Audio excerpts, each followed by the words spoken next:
Onc Live Insights is a video editorial program produced by Onc Live.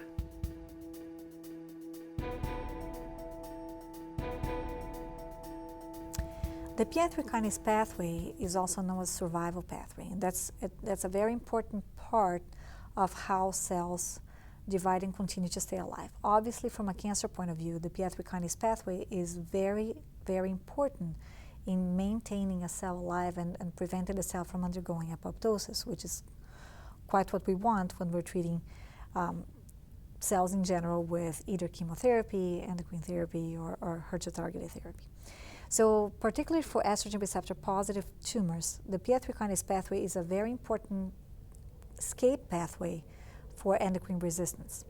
Not only almost 40% of estrogen receptor positive cancers are mutated, but even the ones that are not may use the Pi3 kinase pathway as a ways to escape the control of endocrine therapies. So combination between Pi3 kinase pathway inhibitors and endocrine therapy could potentially circumvent this resistance that is quite so common in estrogen positive metastatic breast cancer. The combination of endocrine therapies and Pi3 kinase pathway inhibitors may be quite helpful in circumventing the resistance that metastatic ER-positive breast cancer may get to endocrine therapy alone, since the Pi3 kinase pathway is such an important mechanism of resistance that we see these cells undergo in the preclinical and clinical setting.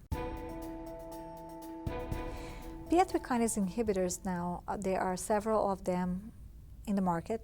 Some of them are already approved by the FDA, such as everolimus, which is a TORC1 inhibitor, and that has been based on the results of a clinical trial called Bolero-2, in which patients that were refractory to endocrine therapy were randomized to receive either a standard endocrine therapy in the form of exemestane, an aromatase inhibitor, or exemestane plus everolimus.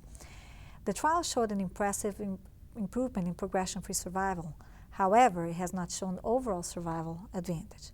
So one thing that we have to be mindful is that this drug, again, albeit promising for some patients at an individual level, is not, again, for everybody, because some patients will do just well with either endocrine therapy alone, or they'll be resistant to the combination anyway and may end up needing to shift to chemotherapy or some other clinical trial in order to reverse the endocrine therapy resistance that they may have achieved at that point. This drug has some side effects, such as mucositis. It may cause pneumonitis. It causes fatigue.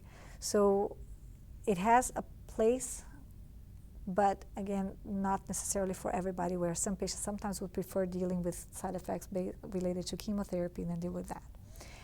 The other issue with everolimus, because it is a TORC1 inhibitor, there may be a paradoxical activation of the pathway upstream, where you may see AKT come up and stimulate other pathways that the Pi3 kinase pathway crosstalks with, and therefore TORC1 inhibition by itself may not be optimal and perhaps the best way to tackle the pathway.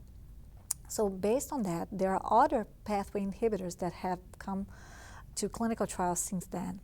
Namely, we have pan-Pi3 kinase inhibitors, which are inhibitors of PI3K all isoforms, alpha, beta, gamma, and delta. These are much narrower in terms of an activity just because they're so broad into what they block.